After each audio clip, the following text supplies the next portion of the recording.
Queria rever com vocês o versículo 11 em diante até o 16 aqui, onde a gente parou. Apocalipse capítulo 19, versículo 11.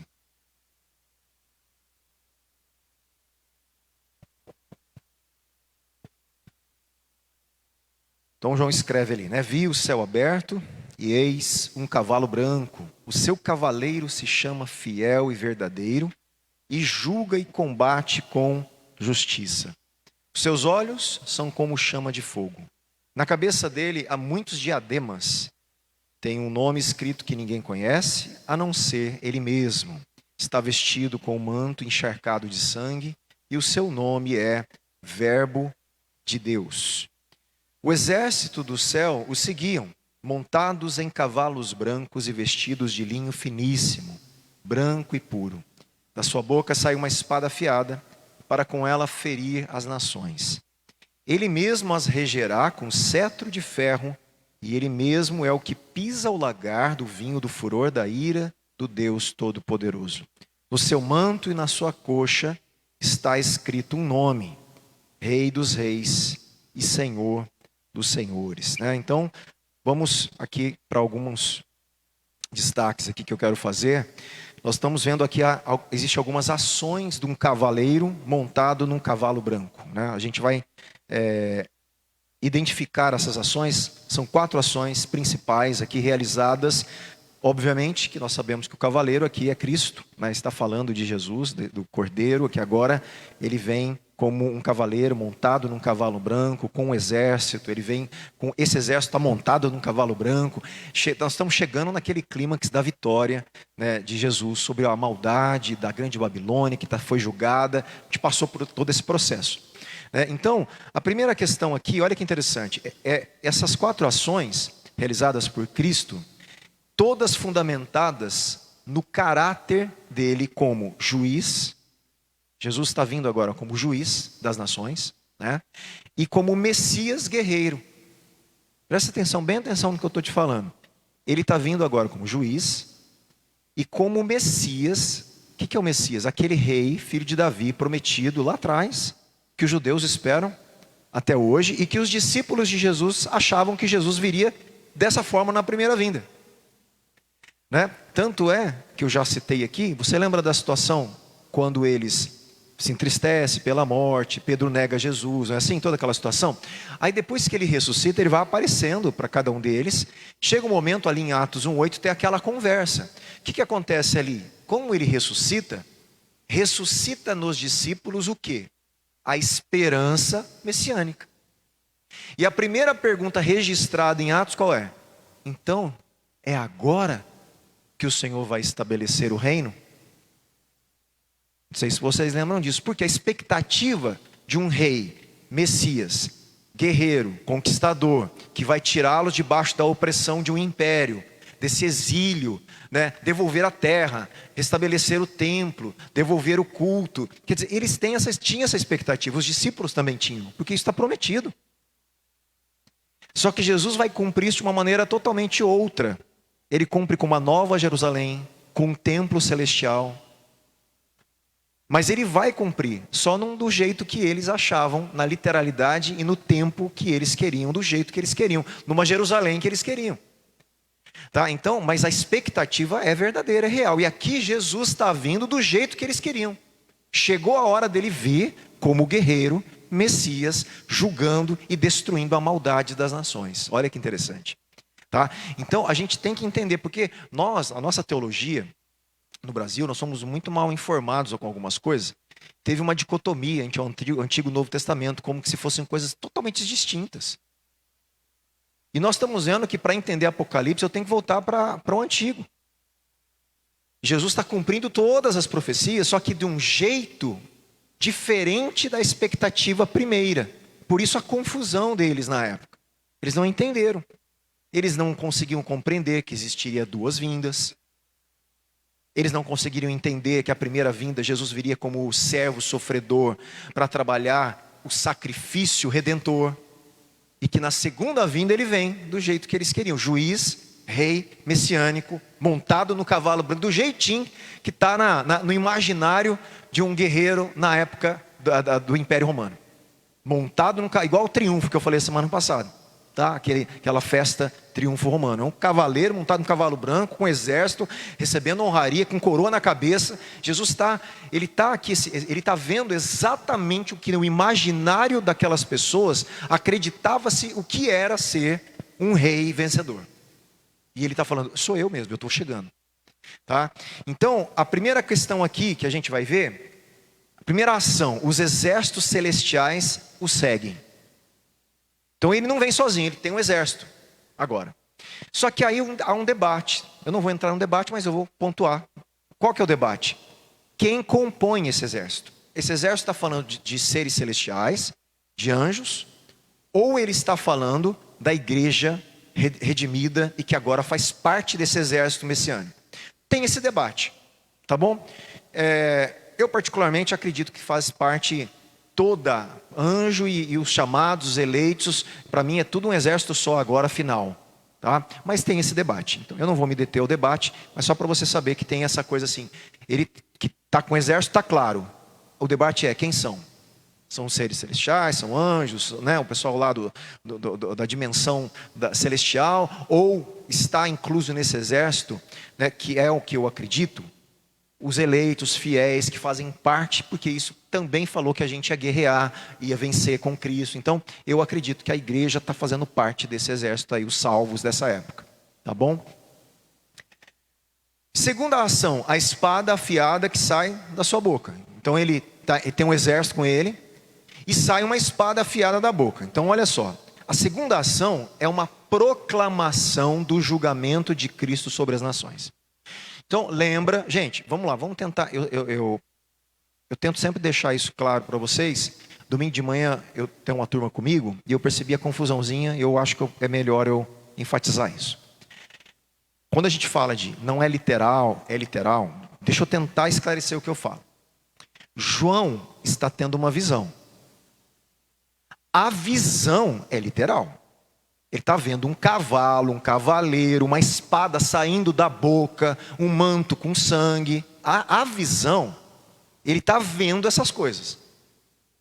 Quando eu falo não é literal, é a interpretação da visão. Não quer dizer que Jesus voltará desse jeito, com exatidão. Essas coisas que a gente tem que entender. Ele volta aqui, o símbolo todo ele volta para julgar as nações. Ele volta com toda a autoridade esperada para julgar os povos, as nações, vencer a maldade e a iniquidade. E será que ele volta em uma espada? A gente vai ver uma espada sair da boca dele? Não, a espada aqui é a proclamação de juízo. Entende? Isso são metáforas apocalípticas. É importante porque ele está vendo a espada sair da boca de Jesus. Ele está descrevendo a visão. Mas a linguagem é uma linguagem profética, apocalíptica, do gênero literário. É isso que eu sempre falo para vocês. Então o que ele está vendo é literal. Quando ele ouve o trovão falar, ele ouve o trovão falar. Só que nós sabemos que o trovão não fala e não vai acontecer essa fala de o trovão. O trovão representa uma proclamação poderosa de Deus, um anúncio poderoso naquele período. Entende isso que eu estou falando? A visão, quando Deus manda ele comer o rolo, ele pega o livrinho e come. É literal, ele faz todo o teatro, o drama profético, porque os profetas faziam esse tipo de coisa. Mas quer dizer que a gente vai comer a Bíblia, comer um rolo, é isso que está falando? Não, quer dizer que nós vamos encarnar a mensagem. Nós vamos interiorizar a mensagem, aquilo vai virar vida e vai ficar amargo no estômago, porque ao viver, nós vamos ser perseguidos. Esse é o que significa comer o rolo, que na boca era doce e no estômago amargo. Entende como que a gente interpreta? Só que ele comeu o rolo. Ele pegou o rolo, ele foi vivendo a literalidade da visão. Só que a interpretação dessa visão, ela não é literal, não quer dizer que a igreja vai comer um rolo e vai engolir, entende? Não é assim que funciona. Não quer dizer que Jesus vai vir e uma espada da boca dele vai lá e ferir as nações. Não, a espada aqui representa uma proclamação do julgamento de Cristo sobre as nações. Está claro isso? Ótimo. Então a espada que sai da sua boca é um símbolo de sua autoridade soberana para executar o juízo de Deus, remetendo, gente, a vários professores do Antigo Testamento, né, Isaías e outras aí, onde o poder da palavra de Deus é apresentado como capaz de julgar e destruir nações ímpias. Tá? Então, essa é a primeira ação, ele vem com um exército. Segunda ação, espada de 2 gumes na boca. Terceira ação, ele vem governar com vara de ferro. Você está identificando aí nos versículos? Isso, olha lá, boca, depois ele com cetro de ferro, né? Ou vara de ferro ali. A terceira ação de Cristo está relacionada à função messiânica de guiar, pastorear, tá? As nações com vara de ferro, com cetro de ferro. Uma expressão que está sendo extraída, gente, do Salmo 2. Essa expressão vem lá no Salmo 2, que é um salmo messiânico, que a gente já leu uma vez aqui. Vale a pena ler, o Salmo 2 é importantíssimo. Ele é apocalíptico, o Salmo 2. É justamente a vitória do Messias, do Senhor, sobre as nações, vencendo, do jeito que está aqui, o Salmo 2 já falava lá, ele já foi cantado assim. Tá? Então é muito interessante. É uma imagem de um tipo de pastoreio de Jesus, mas um pastoreio de autoridade para destruir os lobos. Não é aqui o cetro está representando a autoridade para destruir quem perseguiu as suas ovelhas. Tá? Não é o cetro de cuidado somente do rebanho, é um cetro de julgamento para quem maltratou as suas ovelhas, né? O seu rebanho, que ameaçou o seu rebanho. Quarta ação, ele pisa aí o lagar do vinho da ira de Deus, não é isso? Então a quarta imagem retrata Cristo pisando o lagar do vinho da ira de Deus, uma metáfora que a gente já falou sobre ela, extraída de Isaías 63 e também de Apocalipse 14, onde as nações são pisoteadas como uvas no lagar, resultando no derramamento de sangue. Essa imagem é poderosa representação do julgamento final e da destruição dos ímpios, enfatizando a retribuição divina pelo sangue dos mártires, que a gente tem falado constantemente, derramado ao longo da história. O texto, gente, conecta o juízo com a justa ira de Deus, garantindo que a justiça será feita de maneira definitiva. Finalmente, o cavaleiro tem um nome escrito em seu manto e em sua coxa, né? Lembra que nome é uma revelação da sua essência, de como ele está se apresentando nesse momento. Porque tem um nome, que lembra ali, tem um nome que ninguém sabe. Então quer dizer, tem parte dele, da revelação, nós vimos também a semana passada, que nós não conhecemos. Nesse momento, parte de quem ele é está sendo revelado, por isso um nome escrito. Eu estou mostrando, eu venho como Rei dos Reis e Senhor dos Senhores. Ele está vindo como esse Messias esperado, tá? Então, Rei dos Reis, Senhor dos Senhores. Este título, Rei dos Reis, Senhor dos Senhores, destaca a soberania absoluta de Cristo sobre todos os governantes, presta atenção, sobre todos os governantes, terrenos e espirituais. Toda potestade, terrena ou não, Jesus é o Rei dos Reis e Ele é o Senhor dos Senhores. Ele vem mostrando quem Ele é para todo o cosmos, né?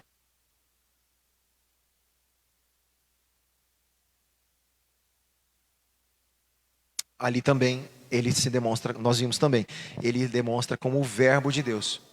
A João 1 é uma alusão, aqui quase uma citação, né? De João, de um pedacinho de João, né? Exato. Olha só que interessante. De novo, para a gente entender a dinâmica de como se interpreta esses textos. Quando João escreve verbo de Deus, essa nós podemos tratar, tem um rapaz excelente, eu até falei que eu tenho um livro para emprestar, sobre hermenêutica bíblica. Ele fez de uma forma bem simples, mas extraordinária, para quem quer aprender a interpretar a Bíblia corretamente. Uma metodologia muito boa, que é o Marcos Botelho. E é ele que trouxe esse jeito que eu falo aí, porque ele é uma fala dele. Essa palavrinha é como se fosse, já procurou alguma coisa no Wikipedia lá? Já entrou naquele site, né? Você viu que lá no Wikipedia está lá a matéria, de repente tem umas palavrinhas em azul? Aquilo lá são links, são hiperlinks. Se você clica ele te leva para uma outra página para clarear o texto que você está lendo. É mais ou menos isso a mentalidade dos autores. Quando ele escreve verbo de Deus, ele quer que você conheça o capítulo 1 de João. Ele está fazendo um hiperlink. Ele está falando assim, você entende? Leia lá. Eu estou fazendo um link com o capítulo 1 de João inteiro. Pelo menos os primeiros ali que falam do verbo, como que acontece, que era Deus. Então, você tem que saber aquilo. Ele está fazendo um link literal, né? E literal no sentido mesmo, né? De literatura e de forma literal mesmo. Ele está linkando o que ele está falando. Ele está fazendo isso para você ir lá e você lembrar toda a encarnação de Jesus, do verbo, da palavra ordenadora do universo, que tudo foi feito por meio dele. Ele está fazendo isso, de propósito. Eles pensavam dessa forma. É isso que eu quero que vocês entendam. Tá? Então, algumas coisas são hiperlinks mesmo. Outros, como eu tenho falado, são alusões. Você fala assim, opa, lembra, igual as pragas. Tinha uma lá, um flagelo, umas trombetas, que estava falando do gafanhoto. Opa, gafanhoto, praga do Egito. Tem gafanhoto lá. Escuridão, está falando do sol. São alusões. Ele quer que você vá lá para a história das pragas, saiba o que aconteceu, porque vai te ajudar a entender o que está acontecendo nos flagelos. Tá? Isso é uma dinâmica muito interessante. E isso em Apocalipse você viu um monte. Isso porque a gente não fala tudo, a gente pula, né? Porque senão não acaba nunca, certo? Mas a lógica do negócio vocês entenderam, né? E o título também, extremamente importante aqui, Rei dos Reis, Senhor dos Senhores, muito conhecido, né? A gente fala bastante. É uma designação não apenas que reitera, né, a vitória de Cristo, mas também afirma sua divindade. Já que o título Rei dos Reis era comumente atribuído a Deus na literatura judaica entre os testamentos. Eles já usavam isso aí para falar que Deus era o Rei dos Reis. Alguns imperadores foram chamados assim também, algumas, né? Porque eles acreditavam que eles eram reis de pequenos reis. Porque tinham reis locais e eles eram reis de reis. Só que esse título, ele ganhou uma conotação de adoração e relacionado à divindade maior. Tá? Então, eles foram se apropriando como um título de falar somente para Deus isso. Mas isso era usado em algumas culturas da época, tá? Porque esses reis aí que tinham pequenos reis, né? Quer dizer, eles eram rei de reis, né? Aquela coisa toda. Mas o sentido aqui é que existe um supremo rei de todos, que é Deus. E esse título maior está sendo dado agora a Cristo, tá? Portanto, as ações de Cristo no cavalo branco demonstram tanto sua autoridade judicial, ele veio julgar, quanto sua força de guerreiro militar conquistador, o Messias rei prometido, culminando em seu domínio final sobre todos os inimigos de Deus e o estabelecimento de seu reino eterno. É exatamente esse ponto que está nos sendo revelado aqui, tá bom? Vamos continuar lendo aqui no versículo 17. Então, vi um anjo posto em pé no sol. Toda a tradução está assim? Tem alguma tradução um pouquinho diferente? Um pé no sol. No sol, fala só a tua, Romário. Sobre o sol. Tem alguma diferente? A tua está igual? É. Ele gritou, então ele estava no sol, sobre o sol, em pé no sol, né? Tem essas traduções. Ele gritou, esse anjo gritou com voz forte, dizendo, olha lá, dizendo a todas as aves que voam pelo meio do céu: venham, reúnam-se para a grande ceia de Deus. Gente, são imagens bem complicadas de guerra e das guerras antigas.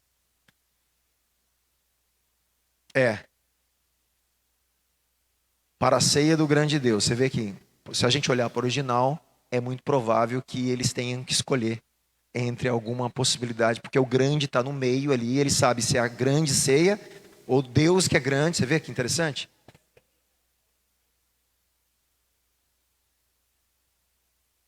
É,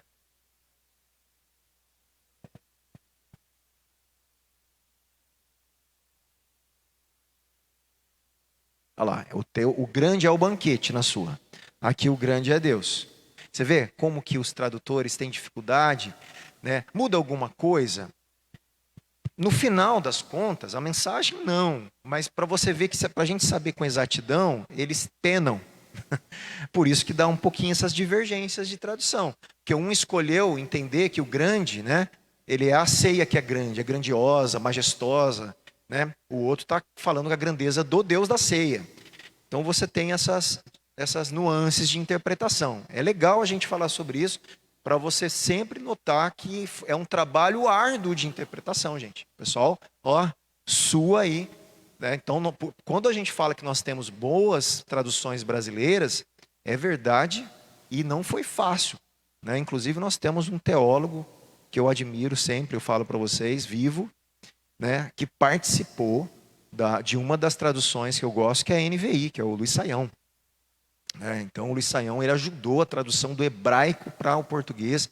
É um hebraísta, é um cara que entende a cultura, a mentalidade hebraica. Então, ele teve algumas nuances diferentes da NVI. A NVI nova, ele não tem nada a ver, tá? Tem uma saindo recente, não sei se vocês sabem. Tem uma tradução da NVI que está revisando a outra.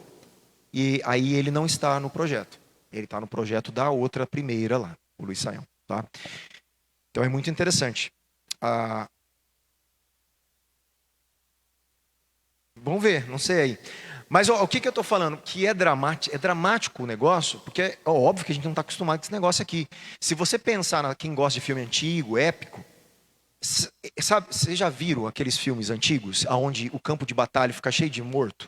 A espada, tudo, fica lá. O que acontece depois?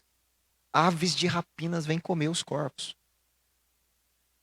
A cena é essa, gente, que ele está falando. O anjo chama as aves e fala: pode se deliciar com um banquete de Deus. Quer dizer, pode comer todos aqueles que maltrataram a igreja. É uma cena que para a gente é muito difícil a gente entender. Só que aí que está a questão. A pergunta sempre é: será que é literal? Para mim, não é uma literalidade desse tipo de guerra. Tanto é que no mundo nem acontece mais esse tipo de guerra. Ele está usando a linguagem de guerra da época, do tipo de acontecimento que tinha, dos corpos jogados em meio à guerra, com aves, mostrando a vitória de Deus sobre a maldade e sobre aqueles que perseguiram a igreja. Essa é a mensagem. A igreja sai vitoriosa e os que perseguiram vão ser julgados e vão ser vencidos. Necessariamente com uma guerra literal, eu particularmente tenho muita dificuldade em entender isso. Entende o que eu estou falando? Porque ele está usando uma linguagem de um guerreiro, de um Messias militar, que vem com guerra, com exército, e tudo. Porque senão eu tenho que levar uma literalidade, vai sair uma espada afiada da boca, ele vai ir montado num cavalo mesmo. Entende? Eu tenho que começar, porque senão a gente escolhe. Não, isso é literal dessa passagem. Não, a espada não é literal, a gente já sabe que é. Né? Não, mas as aves e os corpos são. Mas está na mesma visão, está no mesmo bloco. Como que a gente escolhe isso? Qual que é o critério? Então, para mim, é aquilo que eu falei. A visão é literal. Ele está vendo porque era assim que era entendido. Batalha, vitória, os deuses ganhavam as guerras naquela época desse jeito. Para eles é isso aí. Mas para nós que estamos lendo já, mais perto dos finais dos tempos, onde nem guerra com espada, com cavalo tem mais, que ninguém espera um cavaleiro branco entrar e salvar a gente, como no Império Romano, não tem mais isso, gente. Isso significa para a gente que Deus vai julgar os ímpios que maltrataram o seu povo, que vai ser vencida a maldade. Essa para mim é a melhor interpretação que eu entendo aqui, a meu ver. Tá, eu tenho a tendência de caminhar por isso aí, e eu tento justificar porque que eu penso assim. Eu acho que vocês entendem, né? Porque que Eu tenho essa tendência aí, tá? Então, 18. Olha lá. Venham, reúnam-se para a grande ceia de Deus. Olha só como é forte. Para comer a carne de reis. Dos reis que estão sendo mortos, que vão ficar largados no campo de batalha. Carne de comandantes, carne de poderosos, carne de cavalos e de seus cavaleiros, carne de todos, quer livres, quer escravos, tanto pequenos como grandes. Porque, gente, é uma chacina. Tá? A imagem, ele está vendo as guerras antigas de um exército poderoso destruindo o outro exército, acabando com o outro exército. E o final da guerra, um monte de corpo, de tudo quanto é rei. Você lembra que os reis se reuniram da terra contra Deus? Todos os reis comandantes, e aqui é interessante, que é livre, escravo, pequeno, grande, todo mundo que servia o exército bestial contra os mártires, contra a igreja, está sendo julgado. Eu já falo sobre isso aqui já. Então, deixa eu só voltar para as anotações. Esse é chamado, inclusive, né? Alguns chamam de convite às aves de rapina para um banquete messiânico. Né? Então é um negócio. Agora, é um contraponto, não é? À ceia do Cordeiro. Porque a igreja.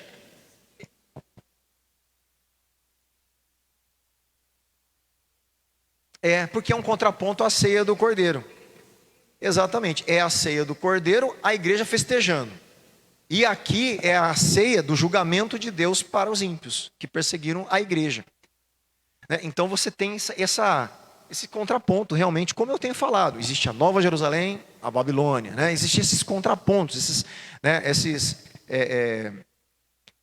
eu tenho falado essas paródias, né? Essas imitações aí, que o selo de Deus, o selo da besta. Né? São coisas que Apocalipse traz, esses contrapontos aí.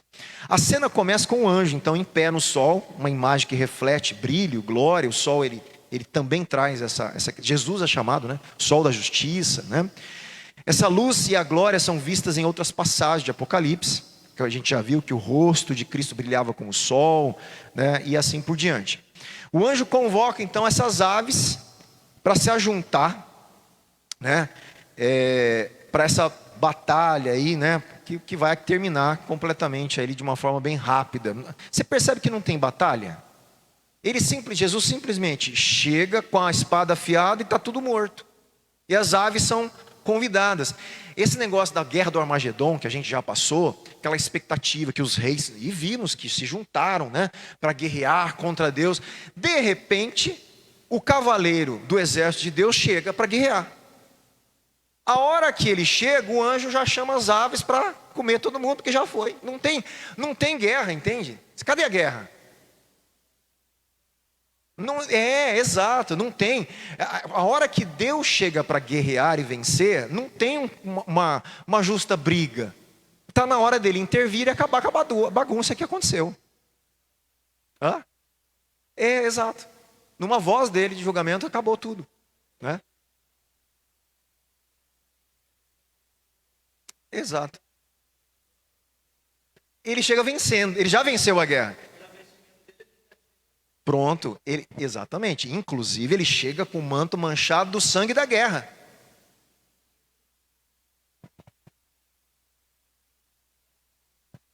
Também tem. Também tem. Por exemplo, a própria Jericó, o muro cai e tudo, eles não fazem nada. Né? Na verdade, as guerras do Antigo Testamento, todas elas, que eles quiseram vencer pela força própria, deu ruim. Era Deus sempre mostrando, as guerras são minhas, sou eu que venço. Aí eles não consultavam a Deus, iam lá, achavam que podia, estava ruim.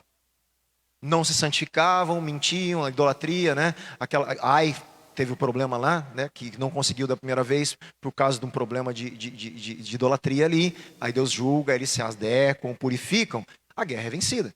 É Deus sempre falando, sou eu que venço. Não é pela força de vocês. Né? Uma hora eu conto uma questão interessante desse livro que eu estou lendo, que é justamente os espias que foram mandados por Josué para a terra, né? A confusão que a gente não pega esses nuances, e esse comentarista ele acaba pegando esses nuances do acontecimento de uma missão mal sucedida dos espias. Né? E é interessante como essa história mostra que os espias não espiaram a terra nada. Quem deu tudo para eles foi a Raabe lá, ela que falou que Deus, ele estava todo mundo com medo, foi ela que salvou eles, ela fez o pacto para ser salva. É interessante, e os espias que tinham uma missão de espiar a terra, e tudo, eles foram descobertos, né? O rei foi atrás deles, eles não conseguiram cumprir a missão deles, porque eles não saíram, eles foram direto para a casa da prostituta, foi na casa de uma prostituta gentia, que eles não podiam estar ali, na cultura judaica, e eles fracassaram. Foi um fracasso, se você pensar em missão militar, foi um fracasso. E o autor, esse comentarista fala, é justamente isso que Deus queria mostrar. Porque a conquista do lugar não depende da artimanha militar, dá tudo certo, depende de Deus, né? Eles queriam, exato. Oh, Mário, obrigado, meu irmão. Exatamente, eu dou a terra, vai lá e faz. Aí obviamente, eles começam a fazer questões militares e tudo, porque eles tinham que guerrear, eles tinham que entrar na batalha de verdade. Mas Deus faz questão de mostrar um negócio de um jeito, e os autores bíblicos também, para mostrar que, se você pensar em estratégia militar, como espias, qual é a missão de um espia? Não ser descoberto, gente, é espia. Os caras mal chegaram, já foram descobertos. Mal chegaram, o rei já estava atrás deles. A falha, o fracasso total na missão de espia. Não espiaram nada, não deu nem tempo, que eles nem chegaram ali, os caras já sabiam que eles estavam ali. E a história é cômica nesse sentido. Quer dizer, todo o esforço deles, militar, falhou até em espiar a terra. E Deus fala, mas é Deus que dá a vitória. Assim como foi em todas as outras. Então aqui realmente faz esse eco a essas histórias, como assim, sou eu que venço. Aqui é Jesus que está vencendo, e ponto final, e ele vai vencer, né?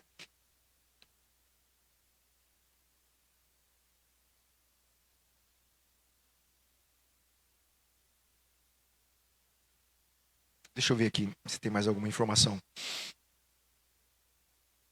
Aqui é importante, eu quero fazer essa ressalva. A pergunta é o seguinte aqui. Porque, carne de rei, comandante, poderoso, né? Escravo, livre. Existe uma discussão também se a destruição é de quem? De todos os habitantes da terra? Essa é uma pergunta. Ou somente do exército ativo da besta que perseguiu a igreja? Essa é uma pergunta que é feita. Por que eles fazem isso? Porque se for todos os habitantes da terra, não sobra ninguém para os eventos depois, que ainda parece que tem gente. Então alguns acreditam que o julgamento aqui é daqueles reis, comandantes, pessoas que ouviram a besta, que se juntaram ativamente contra a igreja. Essas pessoas têm agora um julgamento de guerra, como se fosse especial só para eles. E os outros vão ser julgados depois. Então existe essa nuance de interpretação, tá? Aí vocês escolham o que vocês acham aí, mas a visão mais aceita é que a cena se refere especificamente à destruição do exército do anticristo, pois para que haja uma rebelião após o milênio que vai ter, tem que sobrar gente. Se destruiu todo mundo agora e o milênio não chegou, são eventos que estão sendo desencadeados agora, esse parece ser um evento que vai depois desencadear o milênio, porque ele vem reinar. E aqui talvez o reinado ainda não é para a eternidade, tem a ver com o reino milenar. Entende o que eu estou falando? E nesse reino milenar tem gente ainda na terra e que no final vai ainda se rebelar. Então, para sobrar esses que vão se rebelar, então quer dizer que não foi todo mundo que foi destruído nesse momento aqui. Então essa é a nuance aí que alguns fazem. E parece que o comentarista que eu falo, o Osborne, ele caminha por esse tipo de interpretação. Tá? Versículo 19. E vi a besta e os reis da terra. Olha lá, a besta está junto. Lembra quem é a besta? Lembra que a besta é também um comandante, um governante da terra. Né? Lembra que tem as duas bestas. Tem uma chamada falso profeta depois, que é um âmbito religioso, mas tem uma que tem um âmbito de governo, de autoridade, podemos falar militar, econômico, um governante, com todo o aparato dele, né, de governo mundial aí. Essa besta e os reis da terra, quer dizer, todos os outros líderes das outras nações que foram cooptados pela besta e que servem aos ideais dela, que adoram, que seguem ela, né, com os seus exércitos reunidos para fazer guerra contra aquele que estava montado no cavalo e contra o seu exército. Aqui você percebe que volta? Exato, aquela retomada. Ele vai explicar agora como ele vai vencer a besta. Mas a besta foi presa. E com ela foi preso o falso profeta. As duas bestas, na verdade, né? A besta militar, de governo, e a besta religiosa.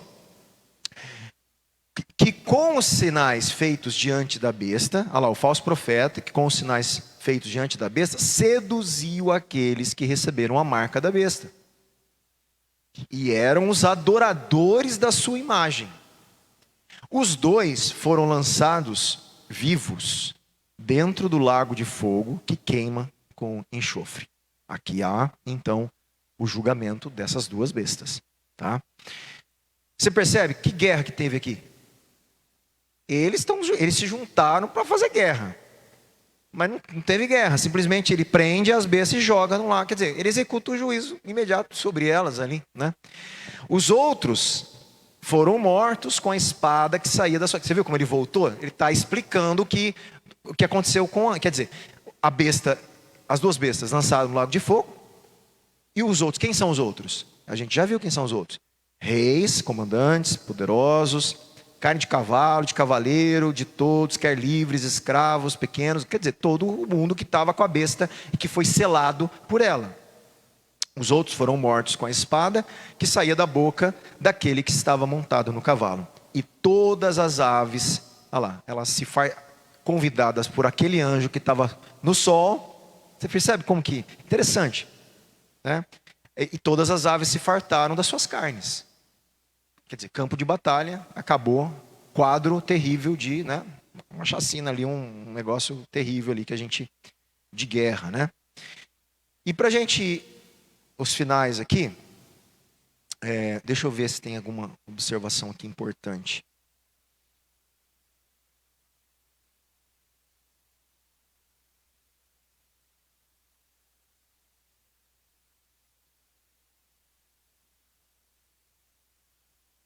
Só repetindo, tá? Os resultados então desse confronto estão apresentados em dois aspectos. Primeiro, captura da besta, do falso profeta, lançado no lago de fogo. Olha lá, o lago de fogo, embora tenha um desenvolvimento teológico próprio, ele deriva, quer dizer, ele vem de uma combinação de imagens anteriores a ele. Porque você percebe que a palavra lago de fogo ela só aparece em Apocalipse. Mas ela está conectada a alguns conceitos que vieram antes. Tá? Conceitos, por exemplo, a gente pode, ele faz aqui uma alusão, por exemplo, que aconteceu com Sodoma e Gomorra. Ele faz uma conexão com a palavra que Jesus usa, Geena, que é traduzido para a gente como inferno. Lembra que eu falei que tem duas palavras que em português é traduzido como inferno? Hades é traduzido como inferno na nossa Bíblia. E Geena é traduzido como inferno. Isso não é muito bom. Essa é uma das coisas também que não é legal na nossa tradução. Tá? Por quê? Porque o lago de fogo, ele lembra muito o Geena, não o Hades. O Hades vai ser jogado dentro do lago de fogo. O Hades é a morte. O Hades é o lugar da morte. E o lugar da morte, na cabeça dos hebreus, não era necessariamente o inferno. Que é o Hades. Tá? Então é como que se fica confuso para a gente. Na nossa tradução em português dá essa confusãozinha. Tá? Mas ele faz uma questão de mostrar que o lago de fogo então é esse castigo final e eterno, né, da besta ali e depois de todos que vão ser lançados ali. Tá? Em segundo lugar, o exército maligno que acompanhava a besta, ele é completamente destruído pela espada então que sai da boca. Há um banquete, como a gente já viu, nessas aves de rapina, né? A gente já viu também que é uma tradição bíblica antiga, né, que os corpos, olha que interessante, não enterrados, devorados por aves ou cães, era uma forma de desonra. Por isso que em alguns lugares você vê aqueles mortos em batalhas, eles tentavam recolher os corpos e enterrar. Tá? Na cultura judaica. Então, para eles, aqueles corpos estão sendo desonrados. Quer dizer, tudo que eles fizeram, né, há uma desonra. O corpo de Jezabel foi desonrado, não teve enterro. O jeito que ela morreu, comeram. É uma desonra. Quer dizer, o que ela fez, ela não merece nem o enterro correto. É um negócio bem, bem forte. Tá? Então, é exatamente isso que está acontecendo com esses corpos. É como assim, eles não vão ser honrados, não tem honra, né, no final deles. Essa imagem reforça a ideia de que Deus está retribuindo aos incrédulos de forma equivalente ao que eles fizeram com os santos, culminando, né, cumprindo a lei da retribuição. Em resumo, a rápida e decisiva vitória de Cristo sobre a besta e seu exército não só marca o fim das forças do mal, mas também inaugura o julgamento final, a vindicação dos justos, uma realização das expectativas escatológicas de todo o Antigo e Novo Testamento. Tá? A gente para por aqui, porque aí a gente vai já iniciar o capítulo 20, é isso? Capítulo 20. A semana que vem eu faço uma breve retomada aqui com um resumo geral para a gente entrar no capítulo 20. Tá? E a gente continua aí trabalhando o desenvolvimento agora que vai rolar aí, nós vamos ver ainda o milênio, tem uma discussãozinha, né?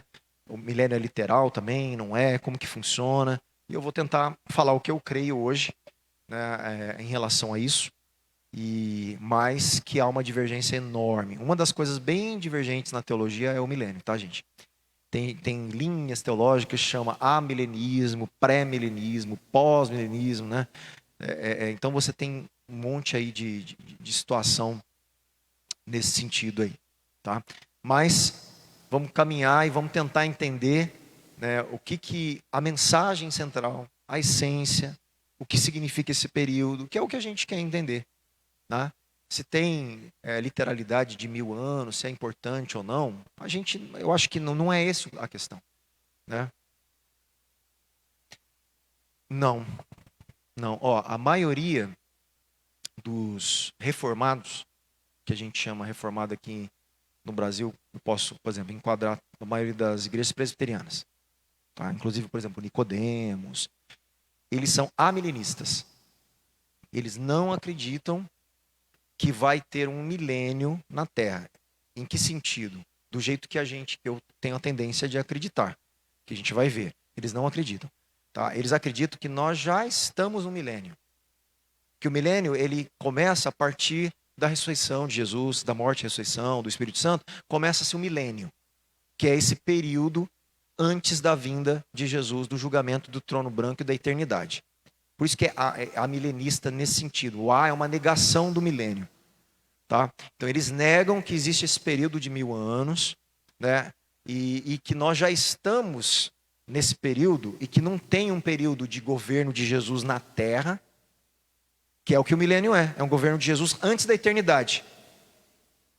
Exatamente, nós vamos ver. Eu ainda continuo tendencioso a isso. Eu só não tenho necessidade hoje, ao meu ver, que seja os 1000 anos literais. Os 1000 anos para mim é um número também apocalíptico de período grande. Tá? Que isso, essa é só a minha questão, tá? E que também não importa se for 1000 anos. Tá? Eu acredito.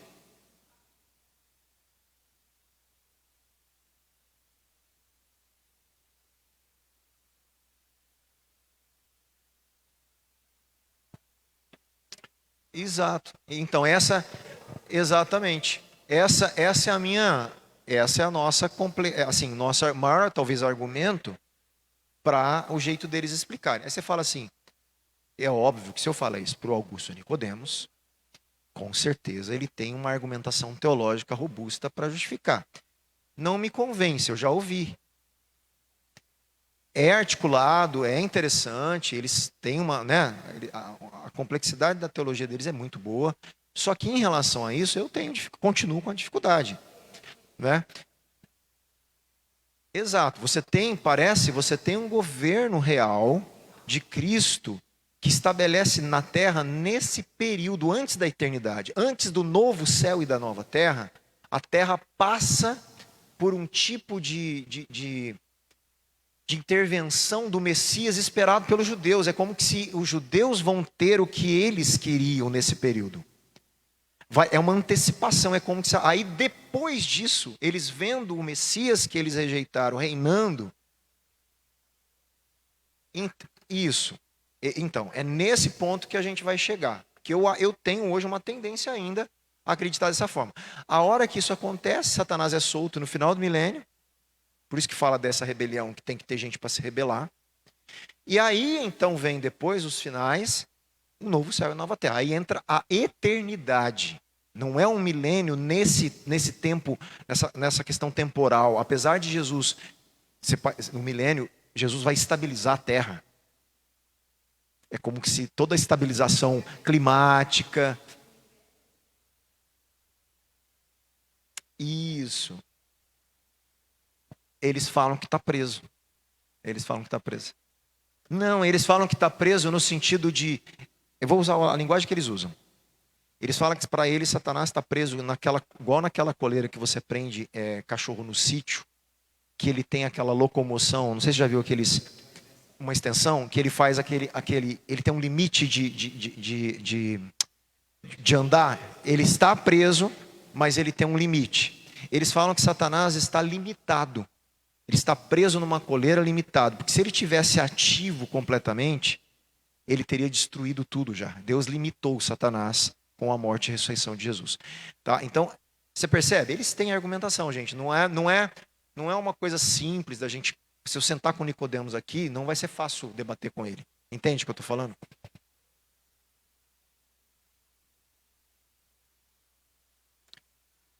Não vê clareza.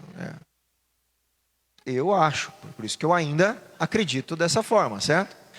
Então, para mim, ainda tem mais essa possibilidade desse jeito que a gente vai estudar. Tudo bem? Mas é bom vocês saberem. E tem gente boa, são nossos irmãos, a teologia deles é robusta, só que eu não consigo ainda, né? E acho que não vou conseguir, porque estudando e revendo não faz sentido para mim. Né?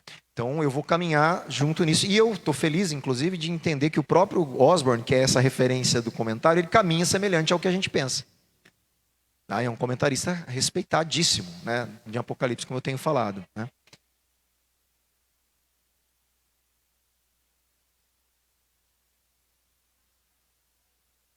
Não há. Não há. Exatamente. Não só a salvação.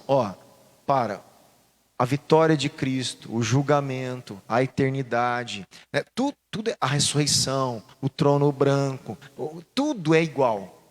São esses detalhes de cronologia, de tempo, de literalidade que tem as divergências. O que é central, essencial, não há divergência. Por isso que eu acho que a gente não precisa ficar brigando. E eu não tenho problema em falar de divergências, porque o que é mais importante não há divergência. Né? Exato.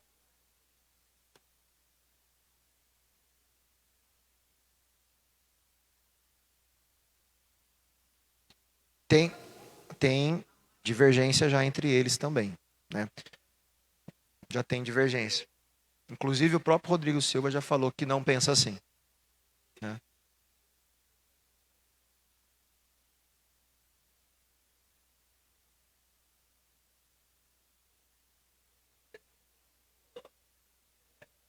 Sim, exato. Isso. Exatamente. É, exato. É. Mas assim, tem uma divergência já. O próprio Rodrigo Silva, eu assisti uma vez dele, ele já verbalizando que para ele o sábado não é um critério de salvação. Para ele, não. Né? Agora tem uns que parece que ainda mantém essa.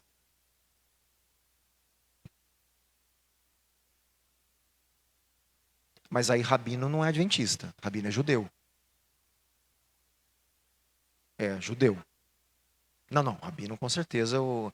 Com certeza não. Tem rabinos messiânicos hoje que entendem que eles, judeus, têm que guardar o sábado, como a Bíblia fala que era para os judeus, porque é uma marca étnica de um pacto com o povo judeu, né? Só que eles acreditam que os gentios, que somos nós, não têm essa necessidade, porque eles entendem que Jesus é o Shabat, Jesus é a conclusão. Alguns. Você tem uma divisão também no judaísmo messiânico. Você tem uma divisão. Tá? Eles também têm dificuldade. Então, alguns chegaram a essa conclusão, outros não. Outros falam que nós falhamos em não guardar o sábado. A circuncisão, não. A circuncisão, eles têm certeza que não é para os gentios. Eles têm certeza porque aí em Atos isso fica muito claro. Está muito claro ali em Atos a questão da circuncisão. No Atos 15. Atos 15. Então, como eles são messiânicos, quer dizer, eles têm o Novo Testamento como palavra de Deus também, ao contrário dos judeus ortodoxos, eles acreditam também, então eles lendo Atos, eles percebem que tem algo solucionado. Então não tem como eles cobrar isso. Né? Só que o sábado não ficou esclarecido com exatidão para eles ali. E aí fica uma discussão entre eles também. Então você tem um judaísmo messiânico que entende que eles sim têm que continuar fazendo, que eles são judeus, que a salvação não é por causa do sábado, é por causa de Cristo, isso eles entendem. Só que Deus requer deles a guarda de um dia sagrado, apontando para a eternidade, apontando para o pacto que Deus tem com eles. Então eles têm, é bonito até, tá? É muito interessante. Eu acho que eles têm que guardar, particularmente, os judeus. Eu acho que eles têm que referenciar isso para a gente. Só que eu acho que cobrar dos gentios é outra coisa. Aí não. Que somos nós. Nós somos judeus enxertados na oliveira. Né? Nessa nova aliança que é dado para a gente essa graça sem sem essas imposições que eram imposições étnicas relacionadas ao povo de Deus. Gente, cabe discussão, porque o Shabat para ele foi estabelecido na criação. Então, porque Deus descansa no sétimo dia. Então, não é fácil. É o que eu estou falando, que tem coisa que a gente acha que é fácil para a gente. Né? Mas não é fácil. É que nós teremos que conversar mais. A gente tem que ver que os primeiros discípulos começaram a assumir o domingo por causa da ressurreição. A ressurreição inaugura um tempo escatológico. Olha só como é complicado. Esse tempo escatológico é o Shabat, é o sábado. Então, para nós estamos vivendo o sábado todos os dias em Cristo. É uma interpretação teológica, tá? Não, de forma alguma. Quem guarda e crê assim, sim. Mas nem todos, é o que eu estou falando, tem uma divisão aí. Até no judaísmo, eu estou falando que tem uma divisão dentro do judaísmo também que entende isso aí, tá? Mas a gente não, se eles quiserem guardar, não tem problema. É que você entende a explicação teológica? Jesus ressuscita, ele inaugura uma nova era, uma era escatológica dos sinais dos tempos, por isso que é já e ainda não, por isso que ele fala assim, o reino de Deus já está entre vós, ele se iniciou. Hebreus fala que Jesus é o sábado. Então, que ele é o Senhor, então quando eu estou em Cristo, eu estou no dia escatológico, que é o Shabat eterno, que os sábados do Antigo Testamento eram sombras. Olha, mas é fácil entender isso? Não é. Eu tenho que articular várias coisas no Novo Testamento, eu tenho que entender o que são sombras do Antigo, o que é a substância, pegando o livro de Hebreus, eu tenho que entender que já a ressurreição de Jesus inaugura um tempo escatológico e eterno, que a gente está com o pezinho já lá, e que a gente faz parte dessa nova era escatológica. Então não é tão fácil assim entender essa mudança para o domingo, porque ela depende de interpretações teológicas do Novo Testamento. Tá? Mas é isso que eu creio. Só que não é tão fácil a gente explicar para alguém, porque é muito forte o sábado no Antigo Testamento. Quando eles não guardavam o sábado, eles estavam em desobediência contra Deus. né? Exato. Por isso que não é fácil. Está nos 10 mandamentos, tem uma alusão dele na criação, no descanso do sétimo dia de Deus, né? Então é muito forte. Mas se a gente entende o sábado, por que ele foi estabelecido no Antigo Testamento? Como um sinal do tempo de Deus, para eu olhar e perder a noção da temporalidade das coisas desse mundo e me dar para Deus no sábado o descanso, eu me voltar para Deus, é como a eternidade estivesse entrando naquele momento e ele se desconectando das coisas dessa vida, desconectando do trabalho, da colheita. Eles tinham que viver, tanto é que no maná, o maná na sexta, dava maná para a sexta e para o sábado, para eles terem esse tempo, essa experiência com o Criador própria só dele. O Shabat, ele é também uma sombra desse tempo eterno, da comunhão plena com o Criador. Quando eu aceito Jesus, eu entro no sábado, segundo Hebreus.